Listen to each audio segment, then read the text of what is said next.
오늘 말씀은 고린도전서 15장 51절에서 58절 말씀입니다. 보라, 내가 너희에게 비밀을 말하노니 우리가 다 잠잘 것이 아니요 마지막 나팔에 순식간에 호련히 다 변화되리니 나팔 소리가 나매 죽은 자들이 썩지 아니할 것으로 다시 살아나고 우리도 변화되리라. 이 썩을 것이 반드시 썩지 아니할 것을 입겠고 이 죽을 것이 죽지 아니함을 입으리로다. 이 썩을 것이 썩지 아니함을 입고 이 죽을 것이 죽지 아니함을 입을 때에는 사망을 삼키고 이기리라고 기록된 말씀이 이루어지리라. 사망아, 너희 승리가 어디 있느냐? 사망아, 내가 쏘는 것이 어디 있느냐? 사망이 쏘는 것은 죄요, 죄의 권능은 율법이라. 우리 주 예수 그리스도로 말미암아 우리에게 승리를 주신 하나님께 감사하노니, 그러므로 내 사랑하는 형제들아, 견실하며 흔들리지 말고 항상 주의 일에 더욱 힘쓰는 자들이 되라. 이는 너희 수고가 주 안에서 헛되지 않은 줄 알미라. 아멘. 앞에 있는 꽃 예쁘죠? 꽃 이름 아십니까 혹시? 연산홍입니다. 연산홍. 전부 꽃으로만 이루어진 나무 연산홍입니다. 주일학교 어린이가 엄마한테 이런 질문을 하더랍니다. 엄마, 예수님은 왜 1년에 한 번씩 돌아가셔? 기발하지 않습니까? 아이들은 그렇게도 생각할 수 있겠구나, 그렇게 생각이 들었어요. 하긴 한 번 더 생각하면 작년 12월에 태어나셨는데 4개월도 되지 않아서 다시 돌아가시고, 그래 해년마다 반복하니까 이 아이에게는 큰 의문이었던 것이죠. 그래서 이렇게 설명해 주면 어떨까 합니다. 그냥 기념하는 날이야, 그렇게 대뜸 그러지 말고, 너는 1년마다 한 번씩 생일을 축하하잖아. 그건 네가 1년에 한 번씩 태어나는 게 아니라 한 번 태어난 그날을 해년마다 축하하는 거야. 예수님께서 우리를 위해서 대신 죽어주셨는데 그날을 1년에 한 번씩 감사하고 기념하는 거야. 이렇게 대답을 해줘야 될 것 같습니다. 이런 질문이 아이들 머리에서는 나올 법도 하다는 거 이해해야 될 것 같습니다. 제가 늘 사용하고 싶지 않은 끔찍한 말들이 몇 가지 있는데 그중 하나가 돌이킬 수 없다, 그런 단어입니다. 이제는 돌이킬 수 없다. 가까이 지내던 분들의 죽음 소식을 대하면서는 특히 그러합니다. 그래서 돌이킬 수 없다. 영결이라고 하죠. 영결식이라고 그러거든요. 세상 사람들은 영결, 영원히 헤어진다. 영원히 산 사람과 죽은 사람이 이제 끊어진다. 그런 뜻이죠. 하지만 우리 믿는 사람들에게는 돌이킬 수 있다라는 단어가 더 친밀합니다. 저는 부지 중에 어머니께서 갑자기 나타나신다면 어떤 느낌일까 생각해 보곤 합니다. 살아계실 때 그 모습으로 갑자기 나타나셔서 다 큰 손주들, 현동이, 미가엘 보시면 얼마나 환하게 웃으실까 그려보는 겁니다. 정말 그렇습니다. 얼마나 행복해 하셨을까. 참으로 행복해 하셨을 어머니의 얼굴을 상상해 보면 제 가슴도 뛰게 됩니다. 그 순간만큼은 돌이킬 수 없다라는 말이 힘을 잃게 되는 거예요. 그리고 감사하게도 아직은 현실은 아니지만 그때가 되면 이것은 단지 아쉬움 가득한 상상이 아니라 실제가 될 줄 믿습니다. 특히 해마다 부활절이 되면 돌이킬 수 없다가 아니라 돌이킬 수 있다라는 단어가 강하게 다가오게 됩니다. 그것은 하나님의 아들이신 예수 그리스도의 죽음과 부활에 대한 확실한 믿음을 묵상하면서 얻는 은혜가 되겠습니다. 예수님의 죽음은 세상 사람들의 죽음과는 다르죠. 그래서 말하고 또 말해도 힘이 납니다. 우리의 구원을 다 이루어 주신 죽음이기 때문에 말하고 또 말해도 힘이 나는 말입니다. 예수님이 죽어주셨다. 예수님이 죽으셨다. 이것은 우리의 생명을 되돌려 주신 사건이기 때문에 힘이 나는 거죠. 요한복음 19장 30절에서 예수께서 신포도주를 받으신 후에 이르시되 다 이루었다 하시고 머리를 숙이니 영원히 떠나가시니라 하셨습니다. 그리고 그분이 다시 살아나셨음을 말했다면 더더욱 힘이 솟습니다. 오늘 부활절을 노래하는 우리 찬양팀의 가사 말을 들을 때 굉장히 힘이 납니다. 목소리도 힘이 있고 우리에게 힘을 주고, 그래서 힘이 함께 공명하는 듯한 느낌을 받았습니다. 돌이킬 수 없는이 아니라 돌이킬 수 있다는 소망이 우리에게 나타나는 것입니다. 죽음을 죽음으로 보내버리고 생명을 영원히 소환할 수 있는 그 길을 그분께서 여신 겁니다. 그래서 예수님의 십자가는 결코 무겁지도 않고 예수님의 부활 소식은 하늘 구름 위까지 우리의 마음을 치솟아 오르게 합니다. 사도 바울도 같은 마음이었던 것 같습니다. 고린도 교회 성도들에게 그분의 죽으심과 다시 살아나심에 관하여 반복 또 반복해서 말하고 있습니다. 고린도전서 15장 1절에서 4절입니다. 형제들아, 내가 너희에게 전한 복음을 너희에게 알게 하노니 이는 너희가 받은 것이요 또 그 가운데 선 것이라. 너희가 만일 내가 전한 그 말을 굳게 지키고 헛되이 믿지 아니하였으면 그로 말미암아 구원을 받으리라. 내가 받은 것을 먼저 너희에게 전하였노니 이는 성경대로 그리스도께서 우리 죄를 위하여 죽으시고 장사 지낸 바 되셨다가 성경대로 사흘 만에 다시 살아나사. 아멘. 바울은 자신이 알게 된 이 진리가 너무도 좋아서 이 복스러운 소식을 고린도 교회 성도들에게 먼저 전했었노라 라고 말합니다. 그리고 그것을 고린도 교회 성도들에게 또다시 생각나게 하려고 이번에는 편지를 통해서 말하고 있는 겁니다. 우리가 자신과 세상에 전할 압축 파일은 바로 우리 죄 문제를 해결해 주시는 예수님의 죽음과 부활을 믿는 것입니다. 누군가가 죽었다는 것은 돌이킬 수 없는 상황이죠. 그러나 예수님의 부활을 확신하는 사람들은 자신이 죽더라도 죽음 이전의 상황으로 돌아갈 수 있다는 것을 동시에 확신하게 됩니다. 주님이 부활하셨다면 나도 부활할 수 있는 거야. 부활이 있으니까 주님도 부활하신 거야. 바울은 그렇게 말하고 있어요. 그래서 13절에 보면 만일 죽은 자의 부활이 없으면 그리스도도 다시 살아나지 못하셨으리라. 주님이 살아나신 걸 보니까 부활이라고 하는 생명 시스템이 있는 거야 라고 말하고 있는 거예요. 우리 함께 외칩시다. 예수 부활 내 부활, 예수 생명 내 생명. 한 번 더. 예수 부활 내 부활, 예수 생명 내 생명. 한 번 더. 예수 부활 내 부활, 예수 생명 내 생명. 아멘. 그렇습니다. 그래서 오늘 우리는 예수님께서 죽음에서 부활하셨다는 것을 믿으면서 기억하면서 기념하는 것입니다. 예수님이 부활하셨다고 하더라도 만약 자기 자신과 하등 상관없는 부활처럼 대한다면 그것은 아무 능력을 발휘하지 못하는 부활이 될 겁니다. 밥을 차려주었음에도 숟가락 들고 먹지 않는다면 무슨 소용이 있겠습니까? 물가로 나귀를 끌고 갔는데 나귀가 물을 마시지 않는다면 무슨 도움이 되겠습니까? 예수 부활이 나의 부활이 되고 예수님의 생명이 나의 생명이 되었다는 사실을 우리가 믿고 고백하고 선포하지 않는다면 무슨 의미가 있겠습니까?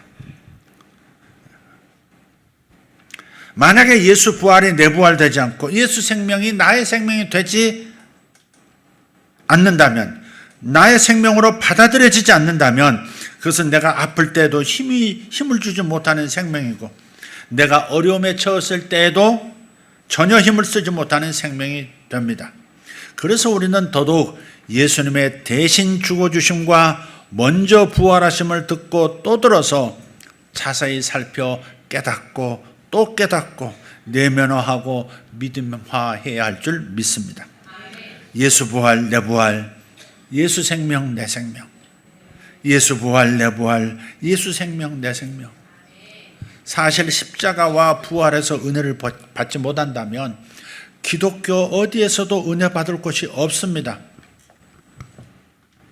십자가와 부활의 능력을 믿으면 우리의 문제는 티끌처럼 작아 보일 것이고 그리스도의 은혜는 타산처럼 커 보이게 만들어집니다. 기독교 신앙에서 은혜의 원천은 바로 십자가와 부활입니다. 만약 우리 교회에서 십자가와 부활의 메시지를 선포하고 있지 않다면 삶의 문제를 해결할 수 있는 무기를 성도의 손에 쥐어주지 않고 있는 셈이 됩니다. 성도의 입장에서도 마찬가지입니다. 십자가와 부활이라는 무기를 필사각오로 깨달으려고 해본 적 없이 교회는 여가선용으로 나가는 곳이 되어버렸다면 이것 또한 불행한 것입니다. 생각해 보십시오. 내가 영어 회화학원을 다녔는데 거기서 영어를 가르쳐주지 않고 뜨개질을 가르치고 꽃꽂이 가르친다면 여러분 그 학원 계속 다니시겠습니까? 수학학원에서는 수학 가르쳐야죠.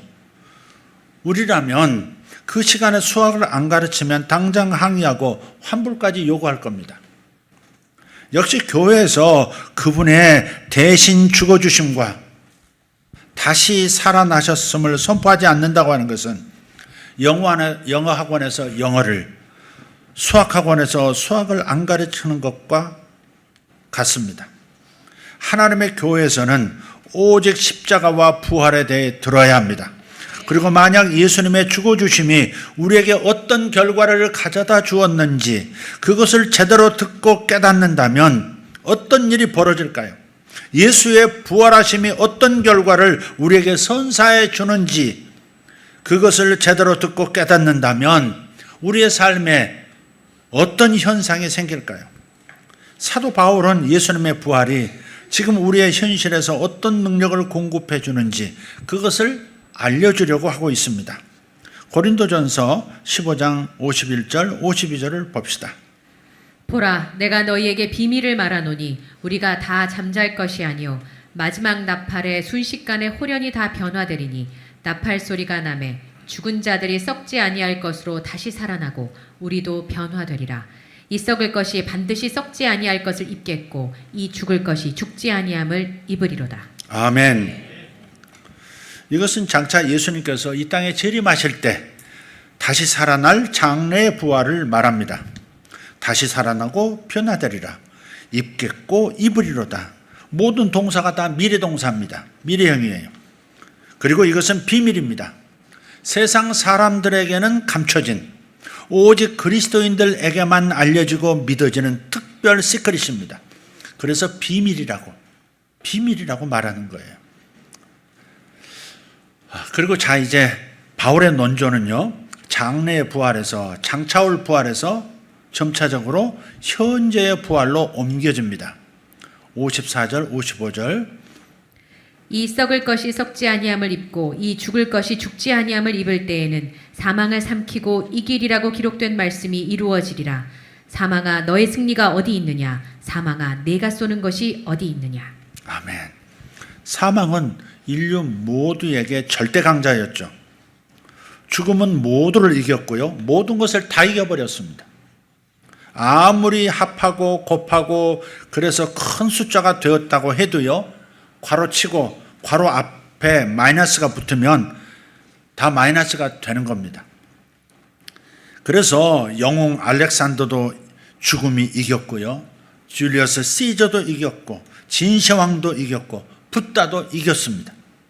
세상의 모든 영웅 호걸들, 세상의 절대 강자라는 모든 이들이 사망 앞에 무릎을 꿇었고 그리고 예수님마저 그럴 줄 알았습니다. 그런데 예수님께서는 인류 역사상 그 최고의 강자였던 사망을 꺾으셨습니다.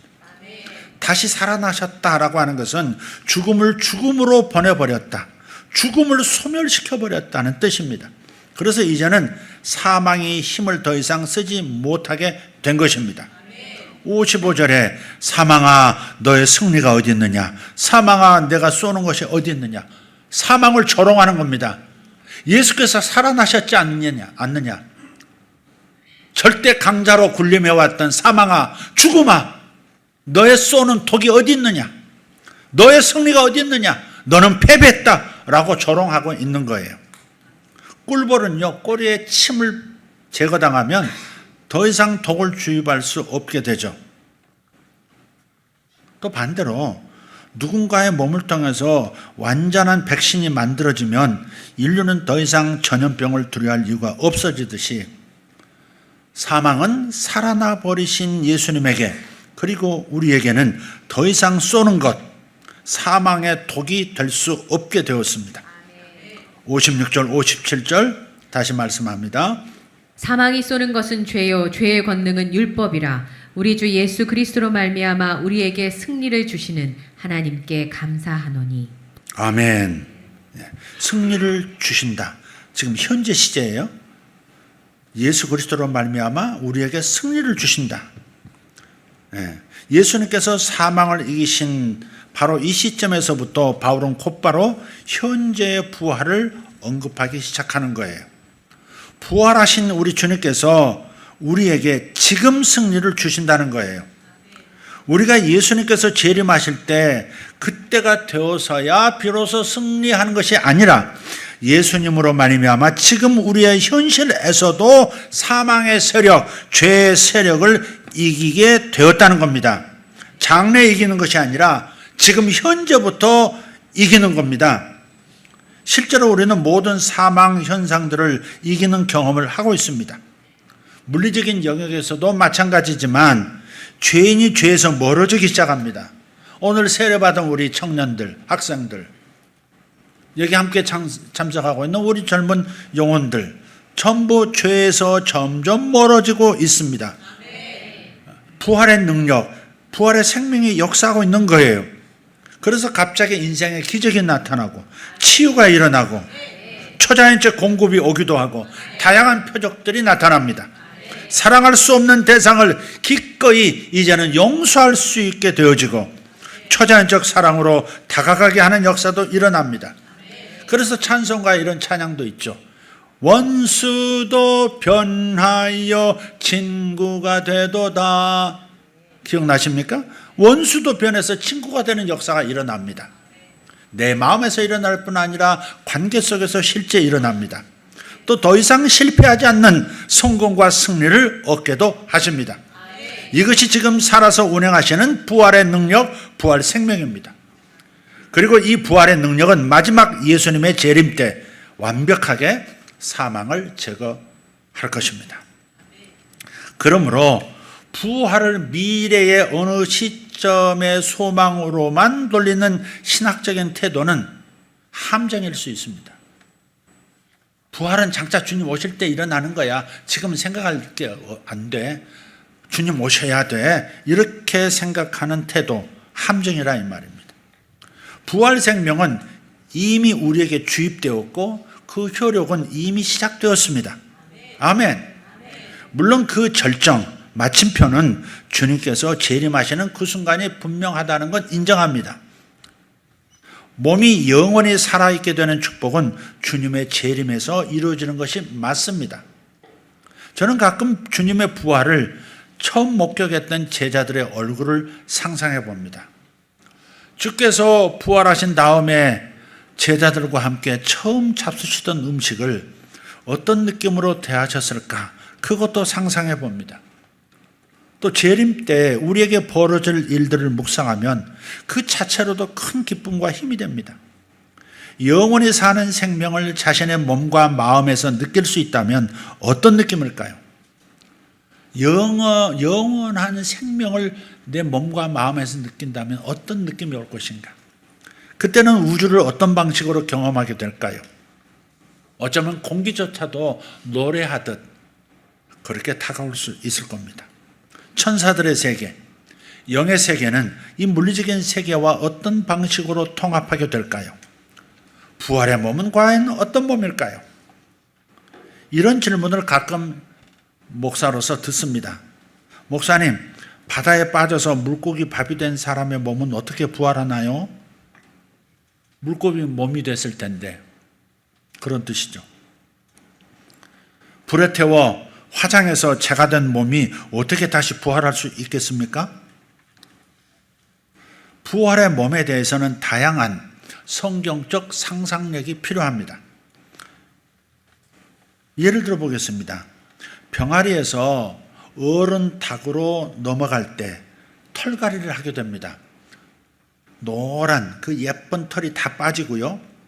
각양의 색깔을 지닌 굵고 단단한 털이 온몸에서 돋아납니다. 닭이 마치 새로운 옷을 입는 것처럼 그렇게 되어지는 거예요. 마찬가지로 반드시 옛날에 내가 사용하던 몸이 다시 재생된다고만 생각할 필요가 없습니다. 무덤 속에 흙으로 돌아간 그 몸이 다시 재생되어서 내 몸이 되어진다. 그래서 다시 살게 된다. 이렇게만 생각할 필요가 없다는 말이에요. 물론 그럴 수도 있습니다.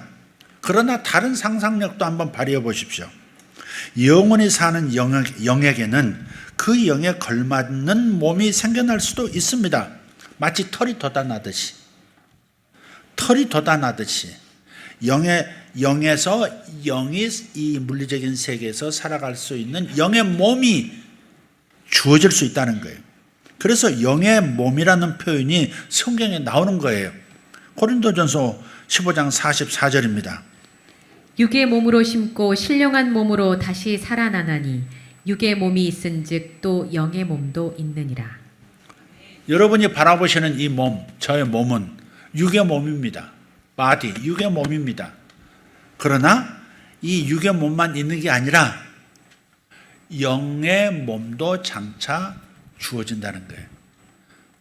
이 몸이 영의 몸이 되는 것이 아니라 영에서 닭이 털을 다 돋아나게 해서 입어버리듯이 영의 몸이 그렇게 주어질 수도 있다는 상상력을 한번 해볼 필요 있다 하는 겁니다. 예수님께서 부활하신 후에 두 세계를 어떻게 동시에 사셨을까 한번 묵상해 보시기를 바랍니다. 실제로 어떤 삶이셨을까? 그것을 생각하면 흥분이 됩니다. 엠마오로 내려가던 두 제자에게 나타나셔서 한나절 동안 동행하고요. 성경을 다 가르쳐서 풀어주셨습니다. 그리고 그 제자의 집에 들어가서 식기도 하실 때 제자들의 눈에서 호련히 사라지셨습니다. 아, 주님이셨구나. 이제는 육의 몸으로 주님을 배울 수 있는 게 아니라 이렇게 같이 계시다가도 사라지시기도 할 수 있는 영의 몸으로 주님을 이제 만날 수 있겠구나. 섬길 수 있겠구나. 그걸 깨달은 거죠. 아, 주님이셨구나. 부활의 몸은 더 이상 음식이 필요 없겠지만 그럼에도 불구하고 부활하신 다음에 생선과 빵을 구워 잡수시던 예수님을 보면 우리도 역시 먹기도 할 것 같습니다. 과연 지상의 음식을 섭취할 때 부활의 몸, 즉 영의 몸은 어떤 느낌일까요? 영의 몸이 물질계의 에너지를 섭취할 때 어떤 느낌일까? 궁금해요. 천사들이 사람의 음식을 먹는 그런 느낌과 비슷하겠죠. 또 중력의 법칙을 깡그리 무시하고 서서히 하늘로 오르시던 승천하시던 그 놀라운 광경을 500여 제자들과 함께 서서 구경하는 그런 장면도 상상해 보고는 합니다. 재림하시던 날을 꿈꾼 적이 있습니다. 아마 19살 정도 될 때였던 것 같습니다. 지금 오늘 세례받던 그 젊은 영혼들 저 나이 때였을 겁니다. 재림하시는 거예요. 밝은 빛들이 천사들이죠. 밤하늘을 가르고 내려오면서 땅끝까지 쫙 퍼져나가던 광경이 지금도 생생해요. 그리고 외칩니다. 예수님께서 오신다. 예수님께서 오신다 하면서 밤하늘에 온 지구로 퍼져나가는 빛들, 천사들을 보았어요. 그리고 예수님께서 계신 곳으로 저를 이끌어가던 그 빛나는 천사들의 운반수단도 생생합니다. 생명을 받지 못하고 영원히 분리된 곳에서 방황하는 잿빛의 영혼들, 잿빛의 세계도 보았습니다. 너무 생생해요. 이렇게 미래로 가볼 때마다 흥미진진합니다. 고난주간 넷째 날 가족의 밤이었습니다. 근데 메뉴에 이런 질문이 있더라고요. 과거로 돌아가서 옛날 자신을 만난다면 당신은 그에게 무엇을 말해주겠는가? 어렸을 적에 자신을 바라보면서 무슨 도움의 말을 해줄 수 있겠는가 하는 질문이었어요. 저는 바로 나왔어요. 저는 과거의 나, 어린 적의 나에게 말했어요. 광섭, don't worry. don't worry. 다 잘 될 거야. 결국은 다 잘 될 거야. 내가 너로 살아보니까 다 좋은 일로 변하더라. 그러니 너에게 어떤 일이 발생해도 그 어린 나와 지금의 나 사이에는 많은 일들이 발생했죠. 수많은 고통의 시간들도 있었고 골짜기에 처박히는 그런 순간도 있었어요. 그런데 너에게 어떤 일이 발생해도 never 걱정하지 마. 그 말밖에 해줄 게 없더라고요. 걱정하지 마. 광섭, 걱정하지 마. 아무것도 걱정할 필요 없어. 다 잘 될 거야. 그래서 제가 가장 좋아하는 성경 구절 하나가 로마서 8장 28절이에요.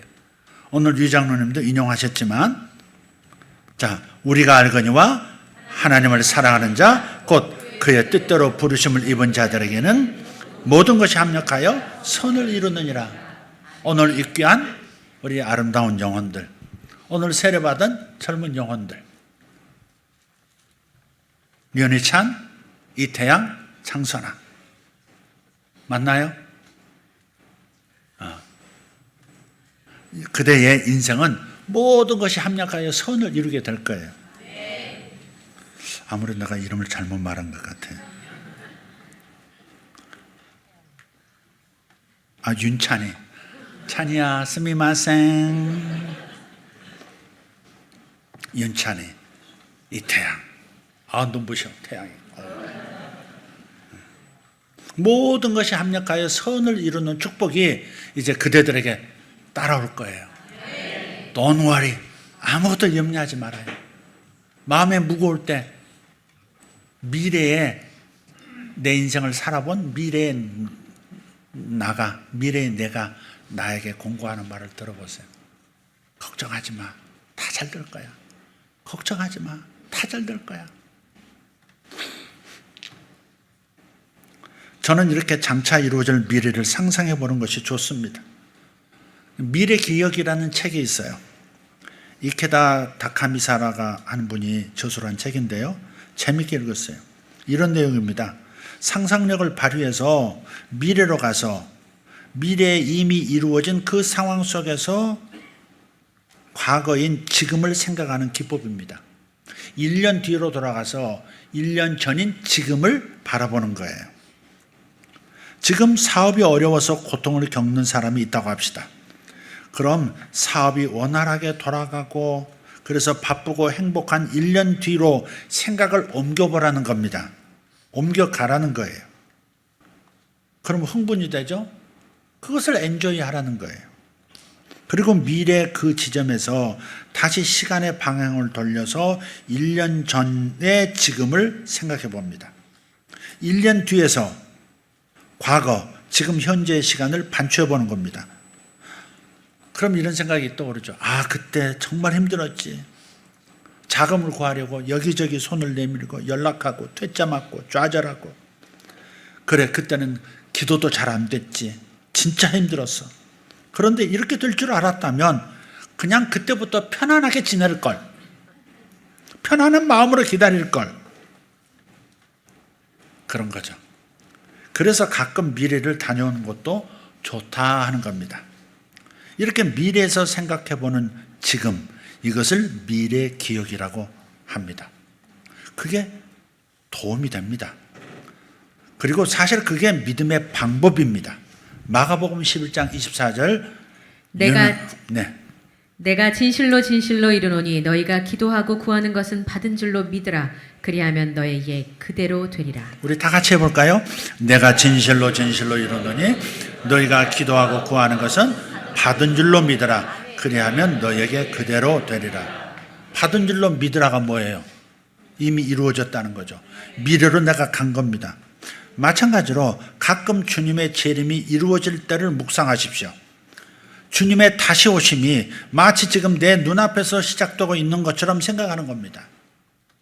저에게는 이미지를 하나 주셨죠. 캄캄한 밤하늘에 빛들이 팍 퍼져나가는데 주님이 오신다, 예수님이 오신다라고 하면서 천사들이 구원받은 성도들을 데리러 온 지구로 땅끝까지 퍼져나가는 그 모습. 그리고 내가 이끌려서 주님 앞에 서는 그 광경, 나를 운반해 주던 그 운반체, 이런 것들을 생각하는 것. 네. 예수님께서 재림 때에 성도들이 하늘로 예수님 계신 공중으로 올려가는 것을 휴거라고 하죠. 휴거. 들어보셨죠? 휴거. 영어에서는 랩처라고 합니다. 랩처. 네, 이런 표현입니다. 반지의 제왕을 보면 반지의 제왕 시리즈에서 절체절명의 순간마다 마술사 간달프가 나비를 보내요. 그러면 거대한 왕 독수리들이 날아옵니다. 집채많은 그 왕 독수리들이 하늘에서 갑자기 나타나서 한 사람씩 낚아채서 안전한 장소로 피신을 시켜주는 장면이 시리즈마다 나타납니다. 그것을 가르쳐 랩처라고 하는 거예요. 뭔가가 나타나서 탁 낚아채서 올라가는 거. 이거 랩처입니다. 휴거예요. 독수리가 낚아채 올라가듯이 공중으로 주님 앞으로 옮겨짐. 이것이 바로 휴거입니다. 공중에서 주님이 나타나시고 그 순간 나의 몸은 영원히 죽을 수 없는 그런 몸으로 변화가 됩니다. 그리고 공중에서 주님을 영접하게 됩니다.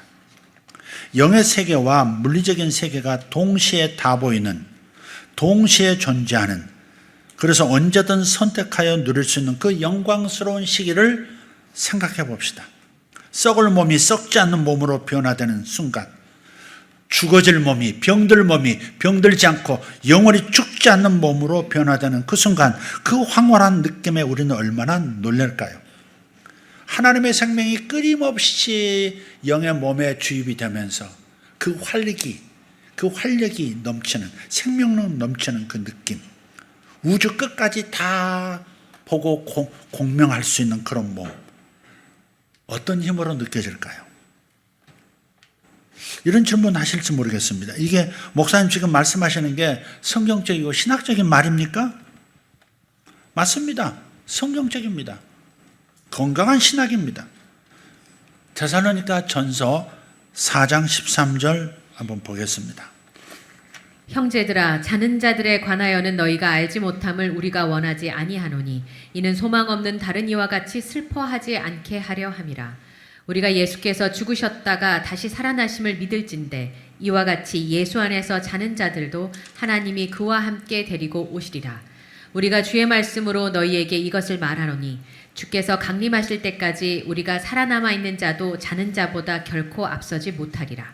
주께서 호령과 천사장의 소리와 하나님의 나팔 소리로 친히 하늘로부터 강림하시리니 그리스도 안에서 죽은 자들이 먼저 일어나고 그 후에 우리 살아남은 자들도 그들과 함께 구름 속으로 끌어올려 공중에서 주를 영접하게 하시리니 그리하여 우리가 항상 주와 함께 있으리라. 아멘. 그러므로 이러한 말로 서로 위로하라. 아멘. 아멘.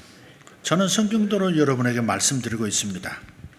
하나님께서는 공간과 함께 시간도 창조하셨죠. 아인슈타인은 시간을요 제4의 공간으로 말하기도 했습니다.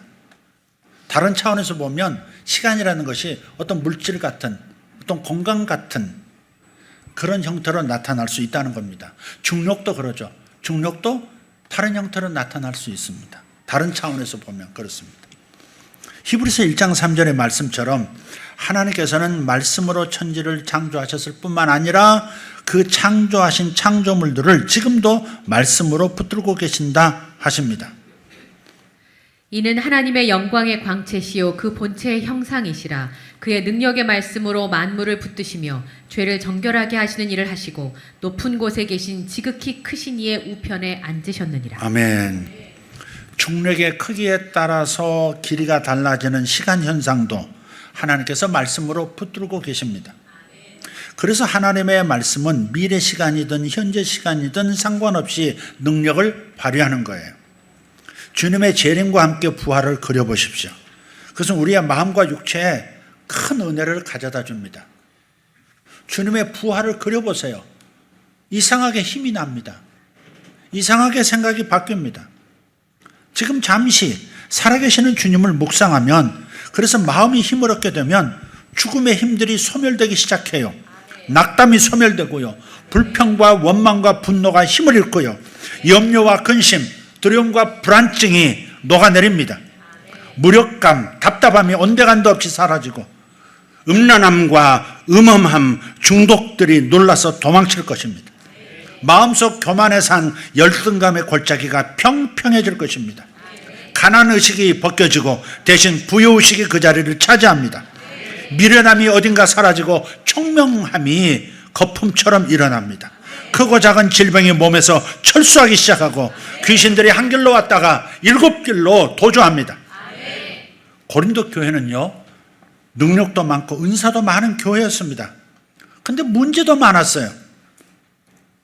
고린도 교회 개척자인 사도 바울은 1장에서부터 고린도 교회 문제들을 다 하나씩 드러냅니다. 첫째, 교회 내에 파당이 있다. 나는 바울파다, 나는 아볼로파다, 나는 게바파, 베드로파다, 나는 이도 저도 아니다, 나는 예수파다. 그래서 교회에 분쟁이 있습니다. 파당이 갈라져 있으니까 분쟁이 찾고 있는 거예요. 두 번째, 고린도 교회는 음행도 있었습니다. 아버지의 아내, 다시 말해서 계모와 간음하는 일까지 있었습니다. 세상 사람들 가운데서도 보기 어려운 음행이 고린도 교회에 있었던 거예요. 세 번째, 성도 간의 송사질입니다. 고린도 교회에서는 성도들 간의 민사상의 문제가 발생했을 때 그것을 성도들끼리 교회 안에서 지혜롭게 해결하지 않고 세상 법정으로 곧바로 가지고 가는 일이 많았더라는 겁니다. 물론 요즘은 예사로 있는 일이 됐지만 교인 간의 분쟁을 불신 법정에 가서 판단을 받으려고 했다는 겁니다. 넷째로, 고린도 교회에서는 바울의 사도권에 도전합니다. 주님이 바울을 파송하셨다, 고린도에 보내셨다라고 하는 이 사도권에 도전해요. 교회 개척자요, 원로 목사인 그를 비판하고 심지어 몰아내려는 사람들도 있었습니다. 오늘날 어떤 교회들은 자기들의 목사님을 내쫓는 그런 교회도 있듯이 고린도 교회에서도 그런 일이 발생한 것입니다. 다섯 번째, 은사 대결이 벌어졌어요. 방언하는 사람, 그 사람을 우습게 보는 일, 예언하는 사람을 우습게 보거나 방언만 하고 예언 못하는 사람을 우습게 보는 일, 내가 신령하다느니 네가 더 신령하다느니 혼란이 크게 일어났습니다. 고린도 교회는 이렇게 문제가 많았어요. 그런데 이때 사도 바울이 내린 처방이 무엇이냐? 그게 중요합니다. 이게 결론입니다. 사도 바울이 내린 처방, 편지가 거의 끝나는 고린도전서 15장은 이름하여 부활장입니다. 고린도 교회의 여러 가지 문제에 대해서 바울은 마치 동문서답처럼 부활을 처방으로 내놓습니다. 고린도 교회의 여러 문제에 대한 해결책은 부활이라는 거예요. 42절입니다. 죽은 자의 부활도 그와 같으니 썩을 것으로 심고 썩지 아니할 것으로 다시 살아나며 욕된 것으로 심고 영광스러운 것으로 다시 살아나며 약한 것으로 심고 강한 것으로 다시 살아나며. 부활이란 뭐냐? 썩을 몸으로 심고 썩지 않는 영의 몸으로, 부활의 몸으로 다시 사는 거예요. 고린도 교회의 여러 문제가 썩음, 즉 사망 현상에 속한 것인지 아니면 썩지 않음, 생명, 영생에 속한 것인지를 생각해 보라고 반문하면서 책망하고 있는 거예요. 48절도 보십시다. 흙에 속한 자들은 저 흙에 속한 자와 같고 무릇 하늘에 속한 자들은 저 하늘에 속한 이와 같으니. 부활은 하늘에 속한 질서에 참여하는 것입니다. 고린도 교회가 지금 여러 문제에 빠져서 부활의 질서 가운데 서지 못했다고 하는 이 준엄한 책망이자 이 모든 문제에 대한 처방을 지금 내리고 있습니다. 주님의 부활 생명이 내 안에 들어오면 내 안에 새로운 질서가 자리 잡기 시작해요. 사랑에도 질서가 생깁니다. 하나님 사랑하기를 첫째로 하게 되고 그 다음으로 이웃을 사랑하는 그런 질서가 마음에 생겨납니다. 17세기 설교자요, 철로 역정의 저자로 알려진 존 버년이 있습니다. 잉글랜드 성공회 권력자들은 설교를 그만두지 않으면 감옥에 집어넣겠다. 그를 위협했습니다. 박해를 받은 거예요. 번연은 자신이 투옥되면 아내와 자식들은 비참한 신세로 전락한다는 걸 잘 알았습니다. 그리고 자식 중에 하나는 시각장애인이었어요. 앞을 보지 못합니다. 그가 자유인일 때도 그의 가족은 굶고 헐벗기를 밥 먹다시피 했습니다. 그런데 그가 감옥에 들어가면 가족들은 사지로 몰릴 게 틀림없는 거예요. 하지만 예수님께서 복음 전파자로 그를 부르셨으니 그냥 자신은 입을 다물고 있을 수 없다는 거예요. 잘못된 천주교, 잘못된 성경화에 대해서 이거 성경의 진리가 아니다라고 얘기해야 잃어버린 영혼들이 주님께로 바르게 돌아올 수 있기 때문에 말하지 않을 수 없다는 거예요. 그래서 다시 설교를 시작했고 마침내 그는 12년 동안 감옥에 갇히게 됩니다. 그리고는 그 감방 안에서 다음과 같은 글을 썼습니다. 이런 곳에 가면 늘 그렇듯 아내와 불쌍한 자식들과 헤어질 것을 생각하면 내 살점이 뜯어지는 것처럼 고통스러웠다. 처자식을 너무 사랑해서만이 아니라 나 없이 그들이 겪을 온갖 고난과 불행, 가난이 자꾸만 생각났기 때문이다. 특히 앞을 보지 못하는 자식이 가장 마음에 걸렸다. 아, 그 불쌍한 아이가 겪을 고난을 생각하면 내 마음이 갈기갈기 찢어진다. 하지만 생살이 뜯겨나가는 한이 있더라도 하나님께 모든 것을 맡겨야 한다고 스스로 마음을 다잡았다. 아, 나는 아내와 자녀들의 머리 위로 우리 집을 무너뜨리려고 하고 있었다. 하지만 반드시 해야 한다. 반드시 해야 한다고 생각했다. 좀 더 큰 사랑만으로는 충분하지 않습니다. 예수님은 계속해서 우리 삶 전체를 요구하십니다. 이해하기 어려운 부당해 보이는 일이 벌어질지라도 우리는 부활의 생명 질서 안에서 판단하고 살아가야 할 줄 믿습니다. 부활 생명을 믿고 선택하면 이런 헌신과 충성도, 존 번영 같은 이런 헌신과 충성도 가능해지는 것입니다. 어떤 부인이 목사님에게 상담을 청했어요. 남편이 바람을 피운다는 거예요. 남편이 바람을 피워서 자신도 맞바람을 피웠고 남편이 신용카드를 마음대로 쓰기에 자신도 마이너스 통장 만들어서 팍팍 쓰고 살았고 남편이 주구장창 술집을 순례하며 여행을 즐기기에 자신도 춤바람에 빠져 살았다고 합니다. 그러니까 한마디로 나만 억울하게 가만히 있을 수 없었다 하는 겁니다. 그 얘기를 들은 목사님이 말했습니다. 자매님은 부활을 정말 믿습니까? 부활의 질서에 참여한 자라면 어떻게 그렇게 살 수 있습니까? 육에 속한 사람, 흙에 속한 사람이나 그렇게 살지요.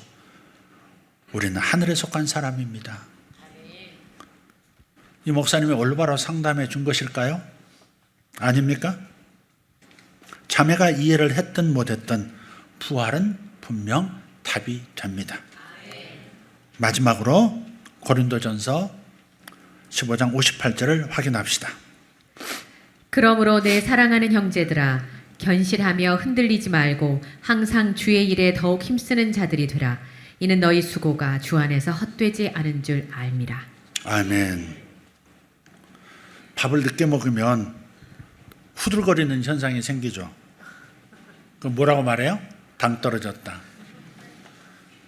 가끔 우리 주일학교 아이들, 유치부 아이들 보면 사탕을 주는 것이 어떨 때 염려가 되기도 해요.